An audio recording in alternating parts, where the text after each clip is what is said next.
Welcome, everybody, to the Sports Experience Podcast. I am Dom DiTolla with my co-host, Chris Quinn. and we're here to talk about one of baseball's most interesting characters today. Yeah, one of the most interesting pitchers, I think, ever. Honestly, we'll get into that a little bit later. The spectrum of his career and off-field activities. Yes, is quite vast and quite fascinating. We are, of course, talking about former Pittsburgh Pirates pitcher Doc Ellis. Yes.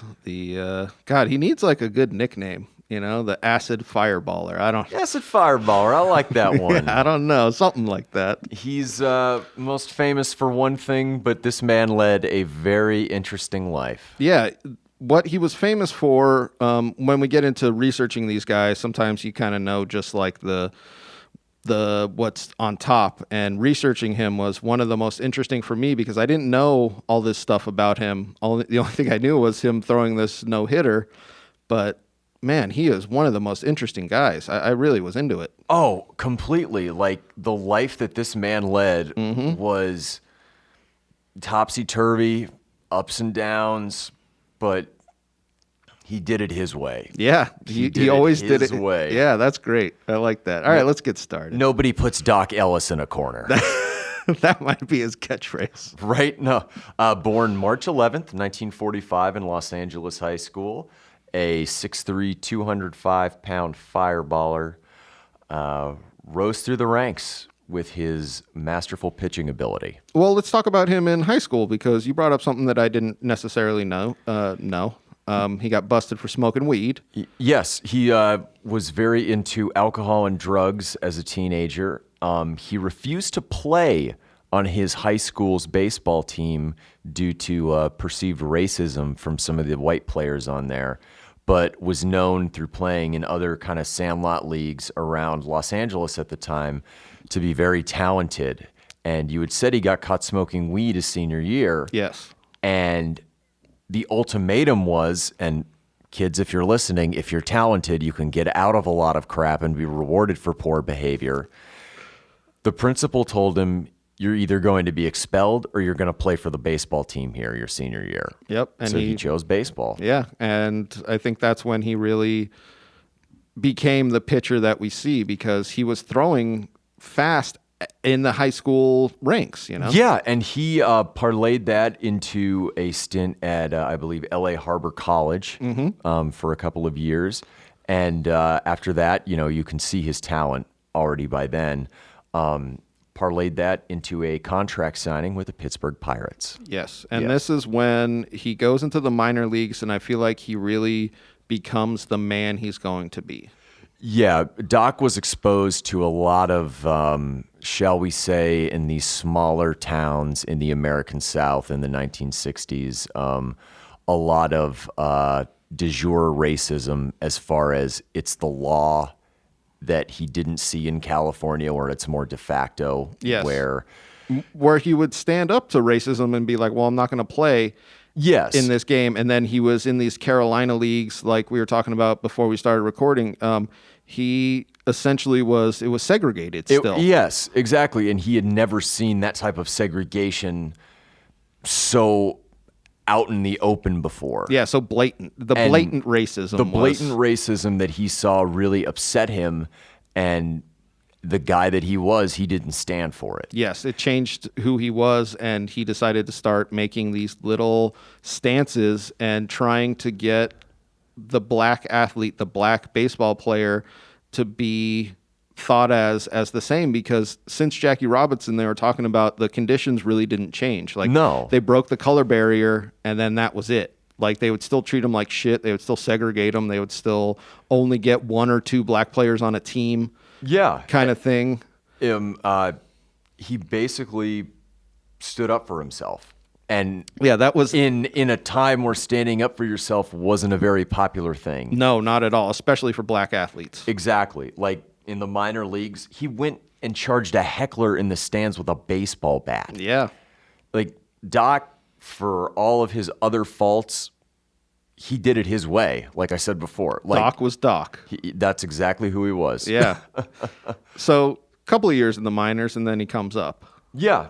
He came up, I believe, in 1968 in June as a midseason call-up, started thrown out of the bullpen. 1969, he finally cracks Pittsburgh's starting rotation. Yep. So Pittsburgh had won the World Series in 1960, kind of with an older roster outside of like Roberto Clemente and Bill Mazeroski, and they're starting to rebuild again. And Doc is one of those players, and they're starting to rebuild again with a lot of really great African-American and Latin players. Yes. And Doc is kind of the centerpiece of this with guys like Willie Stargell and players who went on to have really successful careers. So by 1970, he's having a really, really good year. And then what happens in 1970 is kind of what defines him no matter what for the rest of his life, for better or for worse. Exactly. So he's in, they're playing the Pods. This is a very embarrassing moment for Padres fans. And as a Padres fan, I'll just bring this up, this horrible statistic, which keeps me awake some nights, which it shouldn't because it's just a damn game. They have not only been no-hit more than any team in Major League history, they have never thrown a no-hitter. And Doc Ellis, who's emerging as one of the National League's best starting pitchers at this time, pitches a no-hitter against them. Which is fine, which is run-of-the-mill. The Padres are in their second year of even existence at that point. It's the first game of a doubleheader. I can live with that. But Doc's no-hitter is probably more special and more incredible than any no-hitter that has ever been thrown in Major League Baseball history. I have to agree with that. So do you want to tell the story, or should we just pepper stuff in? We'll pepper it in. They fly into San Diego. On an off day. On an off day. And as a pitcher, you get off days. But I think it was the whole team had an off day. It was just an off day. They had, flown in on a road trip. You have an off day, do what you want, show up at the ballpark tomorrow, have your stuff together. And he goes to wherever. Well, does he go to L.A.? He goes to L.A. Okay. Because, obviously that's where Doc's from. Yeah. So he's just going to kick it. Going home. Yeah. L.A., I think, is like 2 hours up the coast. Yeah. Probably at that time, maybe even shorter due to the lack of traffic. Yeah, that's true. So he goes to L.A. and he decides he's going to have some fun, so he drops acid. Yeah, he drops acid, everyone. On an off day, which is fine. Dropping acid when you have nothing to do and just want to chill is a fine activity for any American. That's right. When you want to fight the dragon, that's your prerogative. Yeah, you do you. Exactly. Concerts are better on acid. That's all I'm saying. But what I found to be ridiculous is his take on this. So takes acid, he essentially falls asleep. Yeah. Wakes up. Thinking it's the same day. Yeah. And they're like, hey, you got to be at the ballpark. And he's like, the acid was just like, boom! Yeah, so what essentially happened is he goes to one of his lady friends' houses. Yes. He goes, he parties, he drinks, he smokes, he drops acid. Takes a little nap, wakes up, thinks it's still the same day. Because he still thinks it's June 11th, okay? Yes. June 12th, what it actually is, he wakes up in the morning, he drops more acid. Which, hey, go ahead. I was going to say, he thinks it's still the 11th. He thinks he still has pretty much like 20 hours or whatever, And after he drops acid, he meets, kind of his lady friend. They're chit-chatting. And she says, you didn't just drop acid, did you? And he's like, yeah. And she's like, you do know you're pitching today, right, against the Padres? Yeah, she's like, you got to be at the ballpark in like a couple hours. Yeah, and he's like, what do you mean? And she's like, it's June 12th. He's like, no, it isn't. And she hands him the day's newspaper, and there is his name that says Doc Ellis starting pitching against the San Diego Padres in the first game of a doubleheader. Yep. So he goes to the ballpark. He flies. Oh, yeah, he flies. You can't drive from LA to San Diego at all on acid. Yes, yeah. He catches a flight. He lands. He gets to the ballpark, and what he says pretty much as soon as he gets into the locker room, because here's something about Doc Ellis is he made the statement that he had never pitched a professional game sober. Yeah. So his teammates saw him show up, and they're just like, man, Doc is on something. He's on something. They didn't know what it was. Even the Padres players who were playing against him were like, well, that's just him. I don't know what he's doing. Yes. And for those of you who are listening who don't really have an understanding of baseball history at this time, from like the 50s to the 70s, this is when drugs in baseball were like a big thing. particularly amphetamines. Yes. And greenies, which are known as Dexamyl, and benzos, benzodrine, which are kind of uppers for you, but not necessarily performance enhancers. A lot of guys would take these because they were hard drinkers and they have to play a day game the next day. And Doc really liked that because he's a drinker and he needs the uppers the next day. So he gets to Jack Murphy Stadium in San Diego. He left LA at 3 p.m. Yep. Got to the ballpark at 4:30 for the 6:05 first game. He goes out, warms up. People know that he's on something, like you said. That's the thing. They know something's a little off. And the clubhouse attendant's like, okay, he's a little off. I have this pouch, this magical pouch with elixirs in it. Yep. It's full of Dexamyl, the greenies. So Doc takes a bunch of greenies, coffee, helps it, get into your system faster, does that. And he's raring and ready to go to pitch a game on acid. On acid and amphetamines, essentially. Yeah. And on uppers. And he was talking about how many pills he was taking at this point because when he would first come into the league, he would take like 1 or 2 and be like, oh, I'm good for the day.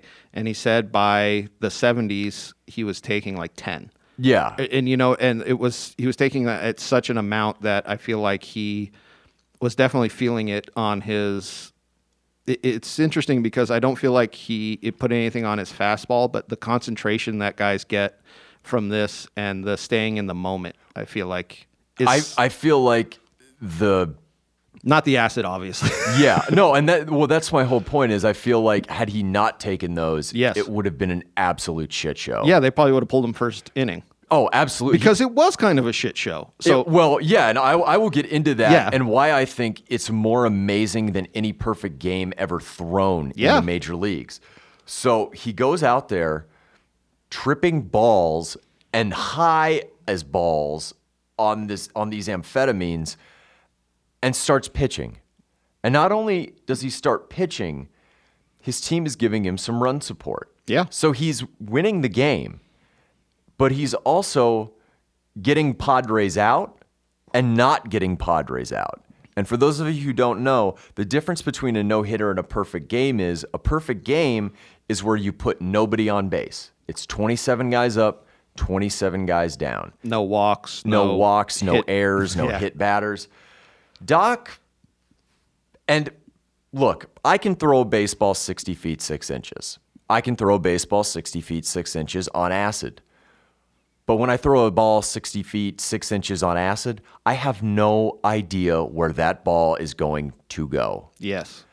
And to put this in perspective, during this game, which is a no-hitter, by the way, and also the record was broken for walks against the Padres by A.J. Burnett with 9. God damn it!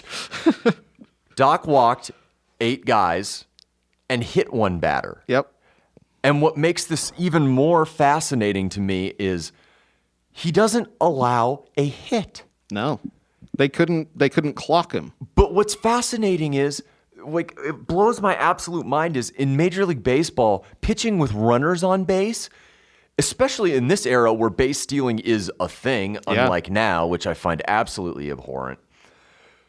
He's getting guys out with guys on base and not letting him get hits or score runs or... He's closing out innings where 2 guys are on the bag and you're just like, man, this is like some top level pitching. And then he throws one completely outside and you're like, what is happening? Because the footage of it is a little grainy. It's not TV, but they started recording it and you could just see he's just a little off. He's off. Like everyone was saying, it's like Doc is on something. We don't know what it is. Exactly. But this is just him pitching I normally. bet it's hard to dig in at that. You're like, I'm going to crowd the plate against him. And he's just like, Doc's explanation of the batters coming up, he goes, I couldn't see them. I could just see what side, if they were side of the plate. Righty or a lefty. And then I knew not to throw more right or. And he was talking about how the catcher, Jerry May, what helped him was his fingers were taped. Yep. So he could see the fingers so he could know what pitches to throw and shake him off or not and be like, but when you're on acid, you're just like, whatever he's calling, I'm just going to throw up there. Yeah, exactly. So Jerry May, kudos to you for whatever the hell you did. one of the players, I bet you'll know his name, came up to him in the first inning and goes, "You got a no going." Yeah, I think it was Dave Cash. No, it wasn't the first inning, but like Dave Cash was like a rookie. Yeah, he was a rookie. I don't think he was playing second base because I think Mazeroski was there, but he was a rookie and he was like, "You got that no going," and he's like, "Man, bullshit." Yeah, and people are like, "Why are you talking to him?" Yeah, because that's always bad luck. But he was so on acid and so kind of not himself, I bet, that he was just kind of like, "Yeah, whatever." Like, I literally can't even comprehend what you're saying right now. Right? Like, he's not thinking about it because he was saying he thought Richard Nixon, who was the president at the time, was the umpire. Yep. He thought one of the batters was Jimi Hendrix swinging a guitar. How do you get guys out? Constantly. 9 innings. 9 innings. Yeah. He got 27 outs tripping balls. Yep. With amphetamines. Yeah. I can't even do this. The greenies is like a rocket up the ass, man. That's what they say. He's entered another dimension, basically. And thanks to some great defensive plays by Mazeroski and Matty Alou, obviously, because like every no-hitter or perfect game you see, it's never just a guy striking out 20 people. It's always like like maybe 2 or 3 amazing defensive plays which preserve it. Yes. And they get to the end of the game and get the final out, and Doc Ellis has not allowed a hit, and the Pirates win. Yeah. It's such a great sports. It's crazy. Like, how do you even... I'm just flabbergasted by this. Yeah. I can't even describe it. Like, if some guy throws a no-hitter just on amphetamines or coke, I'm like, oh, it's the 80s or it's the 70s. I understand. But, like... Just to play baseball on acid. Just to do anything on acid. Yeah. It brings up a story. I was talking with my dad about who we were going to do this episode on. He goes, "Doc Ellis. Oh, that's interesting. When I was pitching in high school, my entire infield was on acid."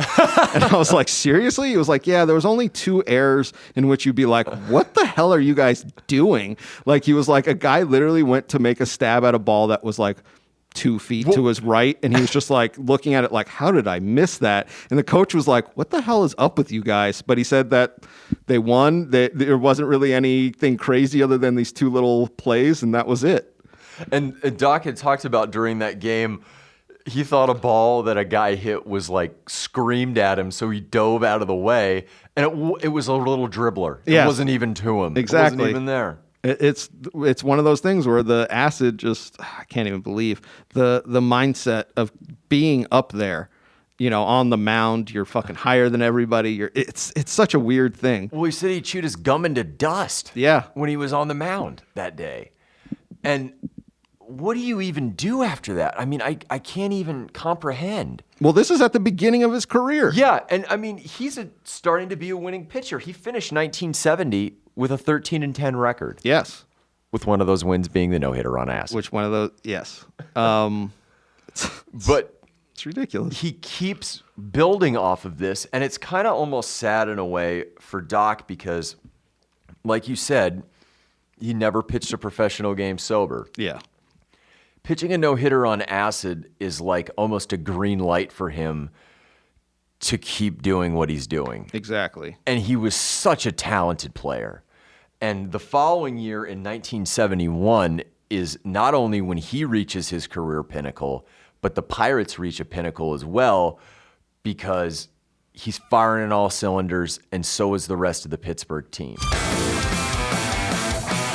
Hey, everybody. Just want to take a quick break to let you know that our Sports Experience podcast is brought to you by Engle Studio here, and they're here in Tucson for all your recording needs.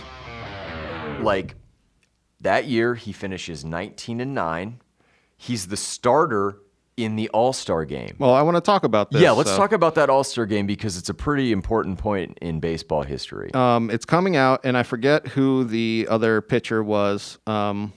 But it was a white... Vita Blue. Vita Blue for the A's. Vita Blue, but then the other pitcher that he was in competition for starting for. Yeah. And he was saying because the Reds... So the way baseball works is the managers, like the head managers in an all-star game every year, are the American and National League managers from the World Series teams the previous year. Yeah. So the Cincinnati Reds had made the World Series and lost in 1970 to the Orioles. But so Sparky Anderson, who is the Reds manager and future manager of the Tigers, Hall of Fame guy, Doc Ellis calls Sparky Anderson out. And says he doesn't think that they would ever have two black pitchers face each other as the starters of the All-Star game. And people were talking about this as a publicity move because he kind of shouldn't have been the starter of that game. Yeah. There was another, I forget who it was, but there was another pitcher who had just a better record, better ERA. Probably like Tom Seaver or Steve I think it was Carlton. Steve. Yeah, I think it was Seaver. And But Doc up till the All-Star break in 71 was really good. he was the second best. That's what people were saying. And he made this play of like, hey, I doubt they'll play two black pitchers against each other, and pretty much forced their hand like, well, shit, now we kind of have to, or we're racist. And it's one of those things where it's this movement in baseball that needed to happen, but kind of happened in a weird kind of like way. Well, have you ever seen him pitching in that All-Star game? No, I didn't see that. So it's like a famous All-Star game moment. He's pitching against Reggie Jackson of the A's, and they're at old Briggs Stadium, Tiger Stadium at the time. Doc throws one into Reggie, and Reggie takes it into the upper deck. It's one of the most mammoth home runs just ever in baseball. Yeah. Like he just serves him up one, and it's Reggie's pitch, and he takes him downtown. But yeah, he forced through his actions a very significant moment in baseball. And this is one of these things where I didn't know before researching Doc Ellis about all of these things that he essentially stood for, and had these little battles that really meant something for these black players coming up, and the way that they are treated throughout Major League Baseball and major sports, 80s, 90s coming up. He was very vocal about things. He was not afraid to say things which other minority players were thinking and wanted to say, but were just too afraid or didn't want to make public. Yeah, they didn't want the backlash, or they didn't believe in it enough to have that backlash. Exactly. And he took it all, and he didn't care. I mean, even Jackie Robinson on occasion would tell him, like, look, I agree with what you're doing, but man, you are really going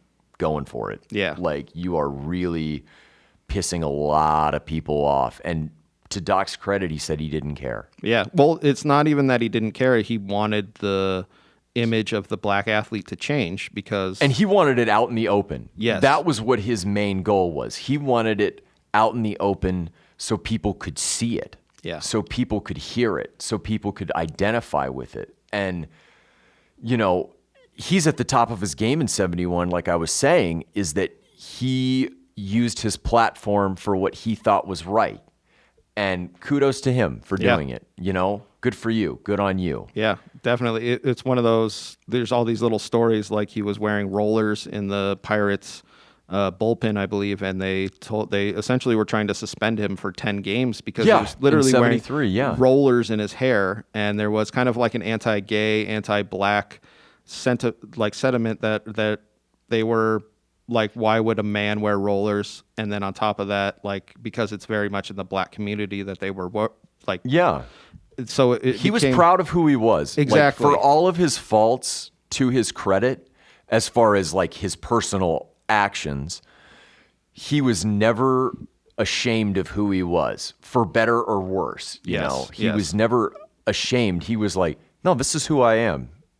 You can go and fuck yourself. Yeah, which in some of his baseball career kind of was. Oh, it hurt him definitely. Yes. It hurt his on-field play and everything like that. Yes.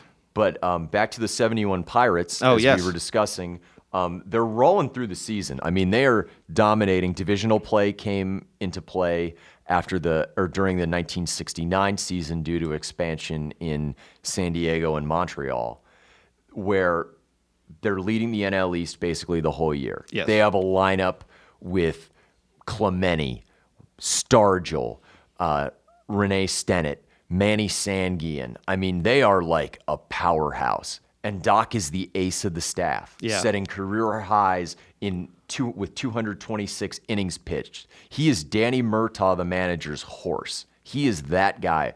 When you want to turn around a losing streak, you send Doc to the mound every fourth day to get things back on track. And it's not only his pitching, it was the way he had the locker room. They were talking about that Pittsburgh Pirates locker room. They were just like partying all the time, but they were like brothers in the sense that they just all like loved each other, and like there wasn't really much. It was like, so for those of you who don't know, the 1979 Pirates won the World Series. Doc Ellis was not on that team. Really, there were a few guys left, like Stargell. I mean, he was the leader and all that stuff. The We Are Family Bucks. They had the unity part down. Yes. Dave Parker, the Cobra, one of the best players, not even in the Hall of Fame, who should be. I mean, it was Coke fueled, but it was very unity based. I was going to say very party centric, but they were definitely on each other's team. Yeah, and in 71, you had that unity without the marketing ploy of Sister Sledge in that song, essentially. Yes. And I mean, Roberto Clemente's on that team, and what I'll discuss afterwards. Yes. But they win the NL East. They go to the playoffs. They play the Giants, the San Francisco Giants, in the league championship series.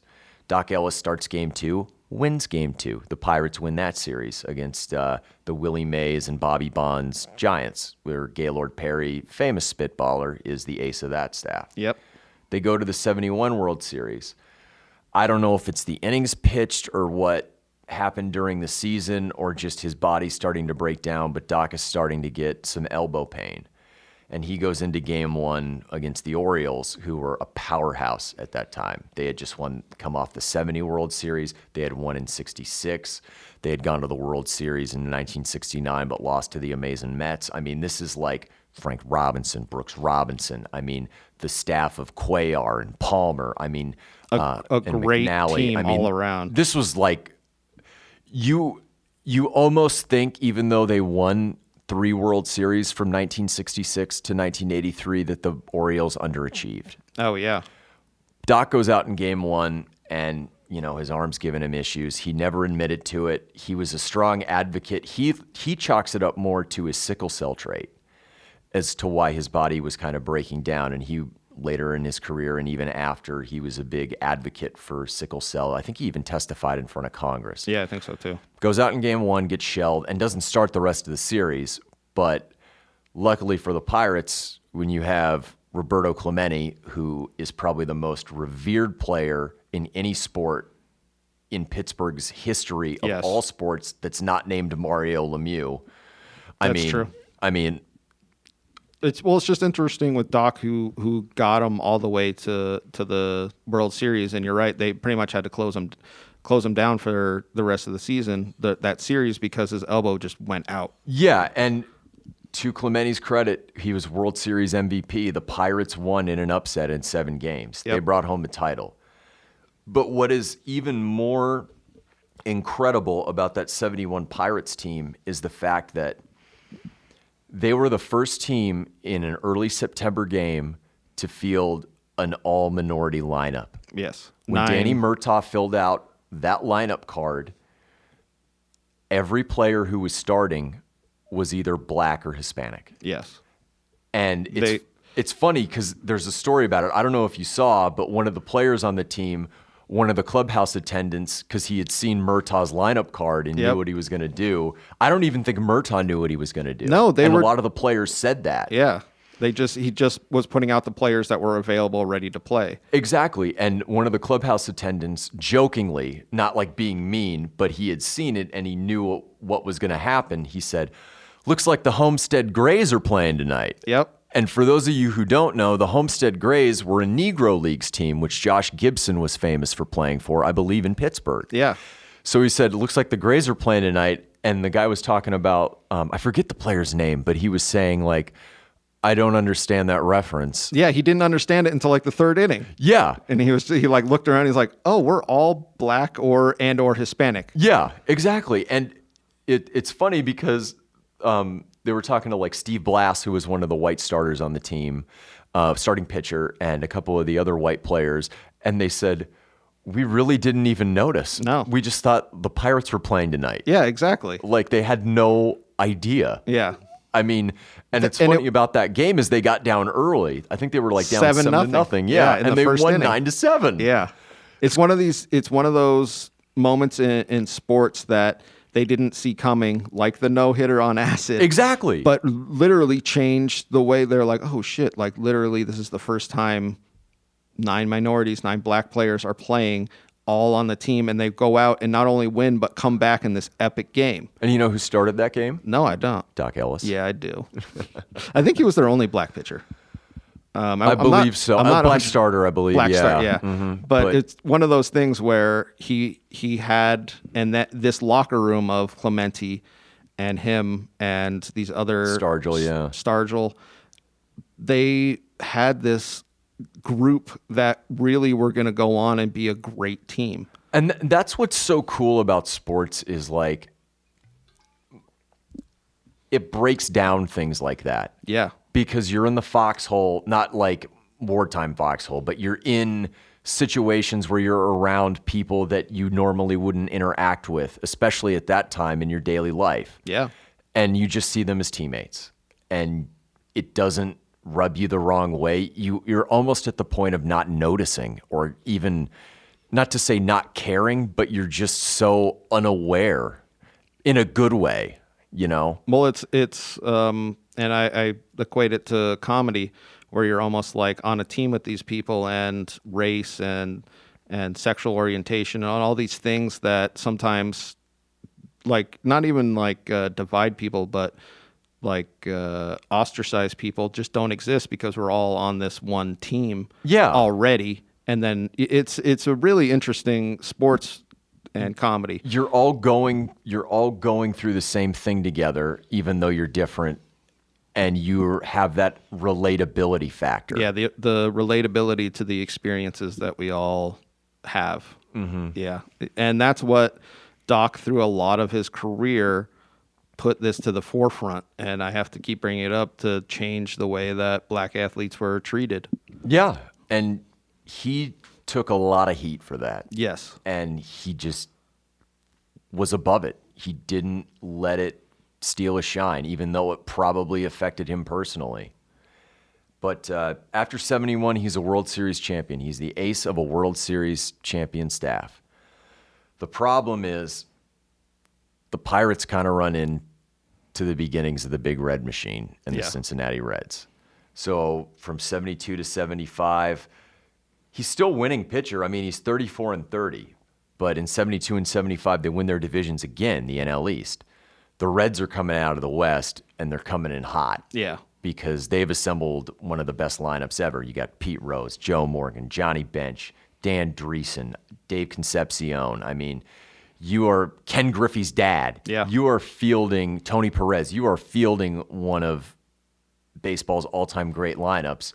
And because of this, and Doc used to get the red ass when it came to the Pirates facing the Reds, because the Pirates would often lose to the Reds. Yes, almost all the time. And that made him very angry. I think that, and he talks about this when his teammates were losing, they would be friendly with the Reds because it was almost like they would want to get on their team, or they wanted them to respect them. And it made him so mad. He was like, these guys are coming in here, kicking our asses, talking shit, and then you guys are kissing their asses. Exactly. And that led to one of the craziest games.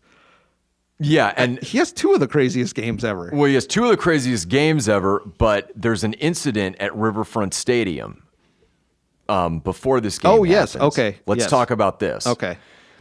Him, I believe Willie Stargell and Rene Stennett, all black players for the Pirates, they go to Riverfront Stadium in Cincinnati. A security guard doesn't think they should be allowed in because they don't have their ID, they don't have the credentials to enter the ballpark and the facility. And Doc's pretty drunk. Doc is hammered, as he's known to do. Yes. And instead of handling the situation calmly and saying, like, look, go ask Danny Murtaugh, who's in there. Yeah, we're all players for the Pirates. We play for the Pirates. Yeah. I'm sure this attendant probably didn't know who they were. Like, I'll give that leeway just for this story. Why not? Although, yeah. Who knows? Who knows? Doc is hammered and things get out of hand very quickly. Well, he starts like berating this security guard and then starts showing him his World Series ring. Yep. And being like, how the hell did I get this, you idiot? And he's saying shit like this. And then the security guy's just like, okay, I'm going to mace you in the face. It's like South Park with that mall security guard macing that little girl. It's like, move along, sir. Exactly. No, because it seems like the situation could have been completely averted. If Cooler heads should have prevailed. Exactly. Let's just say. Exactly. But I feel like both him, the security guard, and Doc were just like ready to get into it. It was just two people on a bad day that got together. Doc gets maced, which even Maced and then arrested. And fuels his hatred even more for the Reds. Yes. And the Reds sued him for assaulting that security guard, but then Doc countersues them. And then it all goes away when the Reds just issue him an apology, which probably makes him hate them even more. Exactly. He was like, why are we backing down? And this is his mindset because I feel like he was on a lot of amphetamines. He was on a lot of coke. So he was very much in the mindset of wanting to battle. Yeah. You look at it throughout his career and how he grew up and how he lived his life. He was always ready to throw down and always ready to fight any perceived real or not real injustices that were directed towards him. Exactly. He always had that chip on his shoulder, shall we say. Yeah. And after that happens, there is a game where they're playing the Reds where he had an even more interesting stat line. Yes. So before this game even started, he was kind of talking shit to the Reds when they were warming up, and he goes, I'm going to plunk every single one of you. And they thought he was just like, yeah, whatever, like, that's Doc. Yeah. And for those of you who don't know, plunk means when a pitcher throws at a batter intentionally and tries to hit him with a baseball. Yes. Yeah. And we were talking about this before, the only guy on the Reds he didn't want to hit was Pete Rose. The only guy he respected was gambling addict and Charlie Hustle. Well, they almost had the same kind of attitudes. They did. They really did. And I think that's probably why he hated the Reds but liked or respected Pete Rose. Yeah. Is the fact that Pete was probably the only Reds player who saw the Pirates players kissing their ass and said, get the hell away from me. Exactly. So he proceeds to flat out throw at every single Red. And this is something that he later in life regrets because he said he was so jacked up on greenies and possibly coke and maybe some alcohol that he was throwing not only intentionally at them, but intentionally to hurt them. Because like they're in baseball, the unwritten rules about throwing at guys, like if you throw at a guy, you want to hit him in the ass, you want to hit him in the rib cage, and you want him to take the base. You don't want to hit him in the hands. You don't want it to go anywhere near the shoulders. Anything above the chest is like a no-no. Even if you're throwing at a guy intentionally, you don't want to do that. Yes. You want to hit him in the legs, in the backside. You want to hit him in the ribs. I was going to say, you see the guys get in these older games, you see them getting hit in that upper back, and you just don't see that anymore because I feel like Doc and some of these kind of crazier or pitchers would really go for their heads. Yeah, no, and I mean, May 1st, 1974 is when this fracas takes place. So he hits Rose. He hits Joe Morgan. He walks Dan Dreesen after trying to hit him. He said he couldn't hit him. He couldn't hit him. Yeah, I love that. Dreesen just keeps dodging him. He hit Dreesen and then he walked Tony Perez. Okay. That's who it was. So he walks Tony Perez with the bases loaded. So he walks in a run after hitting 3 batters. And then he tried to hit Johnny Bench in the head, and that's when Danny Murtaugh just threw his hands in the air and said, I'm done. I can't do this anymore. Just can't do it. I feel like 2 batters before he realized what he was doing, and then he was like, well, let's see if he stops. And then when he threw at Johnny Bench, he was just like, get this guy the fuck out of here. He faced 5 batters, and this is his line score. 0 hits, 1 walk, 1 run, 1 hit batsman, or 3 hit batsmen, because he tried to hit Johnny Bench. Oh, yeah. That is absurd. Yes. That is so absurd. And that was the thing, was he came in ready to do that. And it's such an interesting take where I feel like he kind of, and we had this episode early with Charles Haley, where he tried to take this almost psychotic approach of bringing his team together, and I feel like it really didn't work. No, Haley worked because he was so good. Yeah. And there were a lot of other people who were, shall we say, under some sort of other influences. Oh, yeah. That's a good one. Around him. Yeah. By this point in Pittsburgh, I mean, this is 74. By the end of the 75 season, Doc is gone. That's what they I mean. Get rid of him. It changes the locker room. And I wanted to, because I couldn't pinpoint this, or I forgot to look it up, but when did Clemente die? I think after 72 or 73. Because they said after Clemente died, Doc's drug abuse went like from fucking 1 to 10. Yeah. Like he really took it because him and Clemente and another guy were like really close, and after he died, it just changed the way he felt about life. Yeah, life. Not even baseball, but just life. I mean, so by 75, the Pirates have had enough of him. They asked him to go to the bullpen, and he refuses. Yeah, and Murtaugh suspended him for a game. Yeah. And, he was saying, oh, this is racist. Oh, this is bad. And it's more or less them going, no, you're a loose cannon. Like, this has nothing to do with any of that. You need to handle your own stuff. Yes. And what they end up doing in the 75 offseason is he is traded to George Steinbrenner's New York Yankees. Which people still say is probably the weirdest trade. Like, when it was coming out, people were like, wait, Doc is going to play for the Yankees? And it's an odd trade because of what the Pirates gave up. It's not necessarily Doc going to the Yankees because he was traded for Doc Medich, another starting pitcher from New York. Interesting fact about this, the Pirates traded Ken Brett, George Brett's brother, in this trade. But the main piece of this and a huge cog in those late 70s, early 80s Yankees dominant teams also came with him from Pittsburgh, Willie Randolph. Oh, Willie sure. Randolph was the hotshot prospect, but also a throw-in.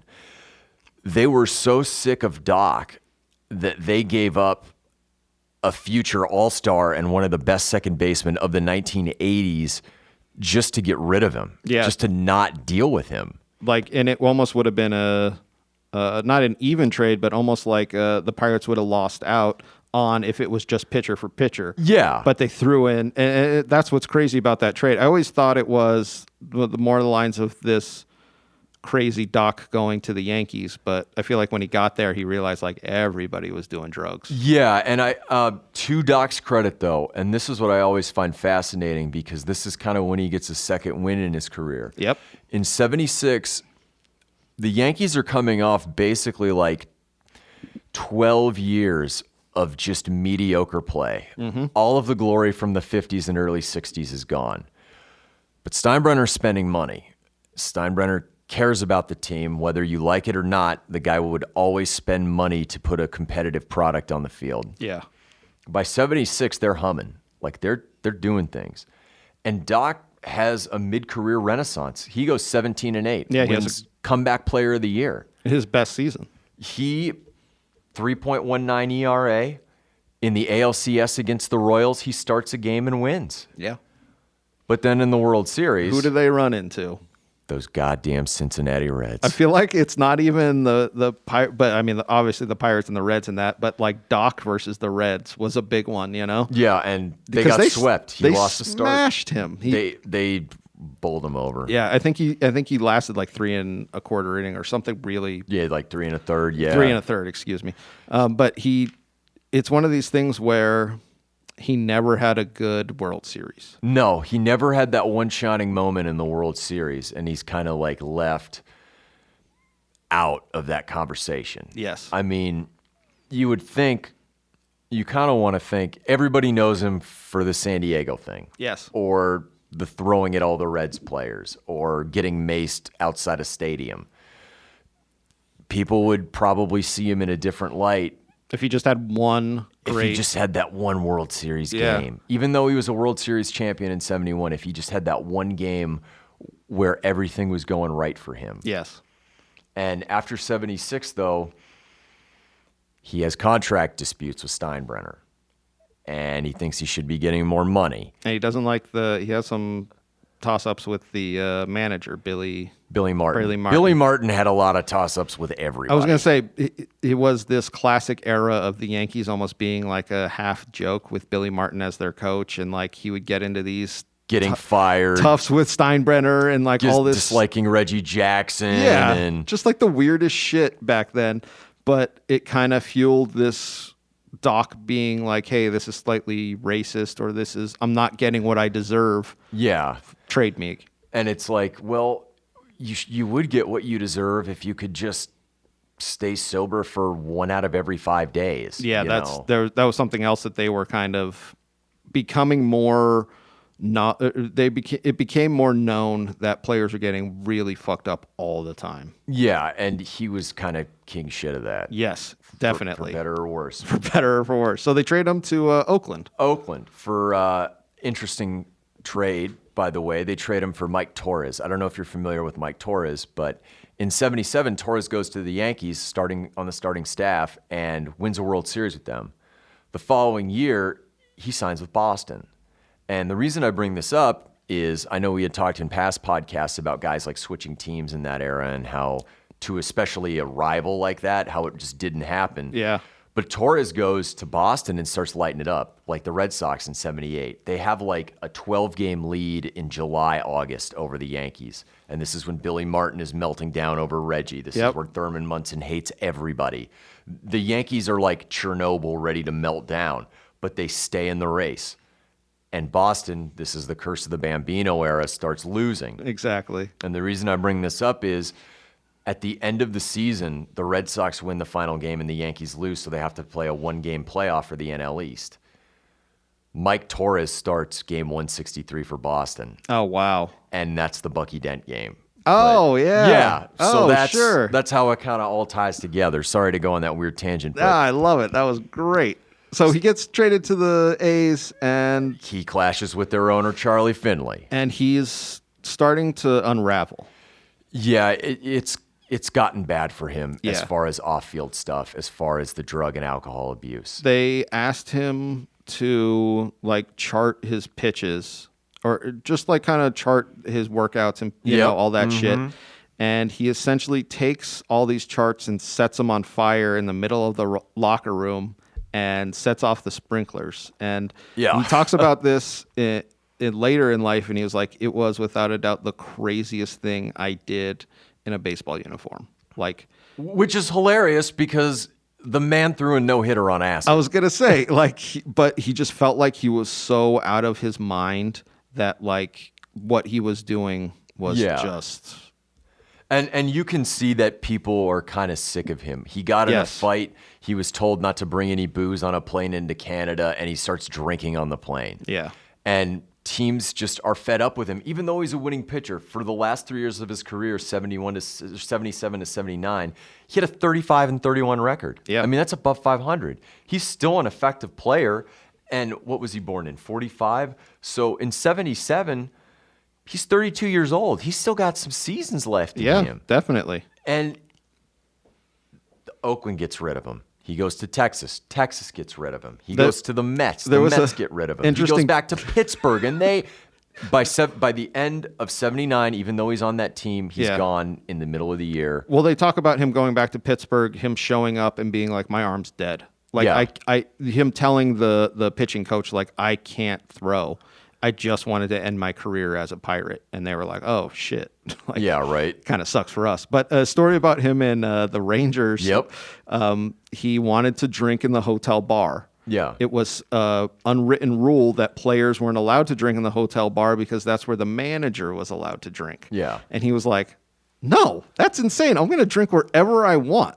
And got into it with the manager, and they were like, "All right, get out of here." Like, that was the thing, was he couldn't get into, it seemed like he couldn't get into an argument and resolve it. No, and it must just be his personality or something where, yes, there are injustices to people like you that still happen. Like, I get that.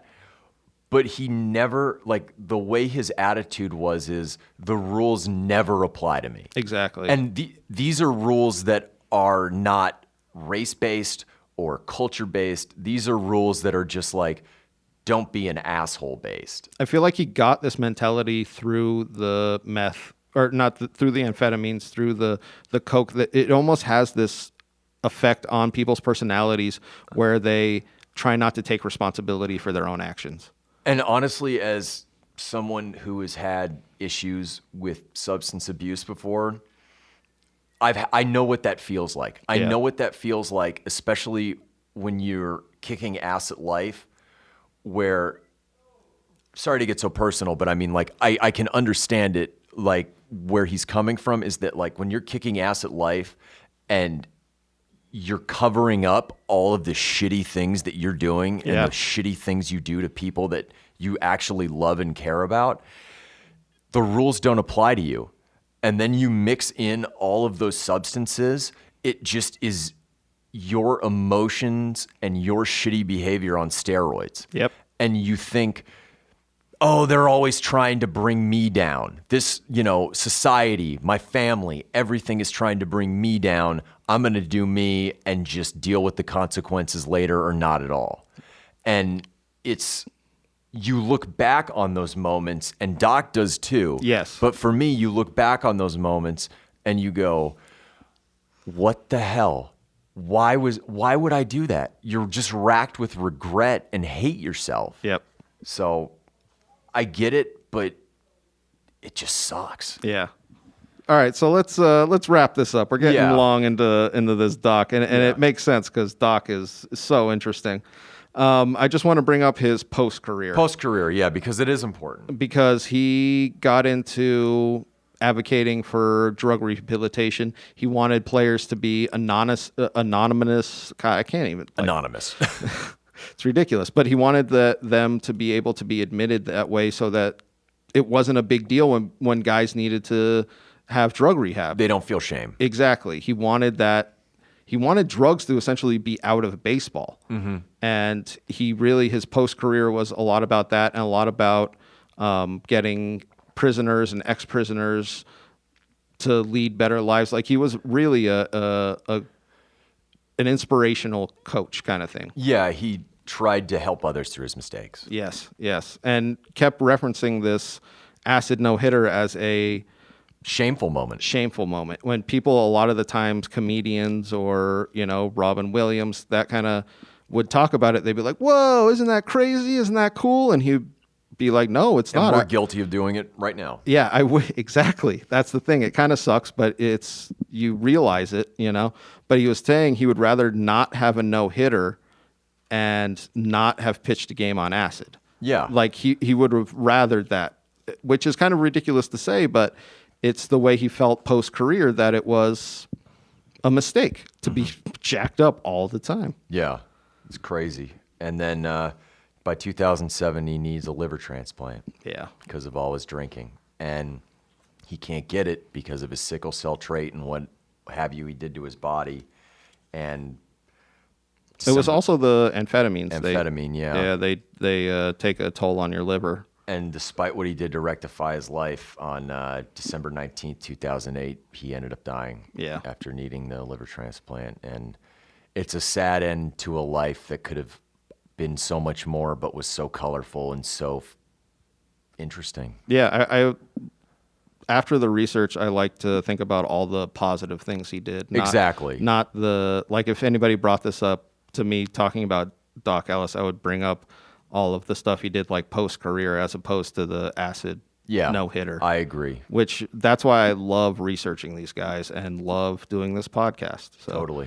Thank you all very much. Hey, everybody. Thanks for listening to that podcast. This is just a stock message at the end of all of our podcasts, so we hope you enjoy. You listen to whatever athlete that was. Give us a follow at the Sports Experience Podcast on Instagram. Also, myself at Quinn Comedy on Instagram. Also, DiTolla Dominic on Instagram. Just follow us all around. If you have any suggestions for any athletes you want us to do, shoot us an email at thesportsexperiencepodcast@gmail.com. And we always are recording right here at Engle Studio. Thank you all very much.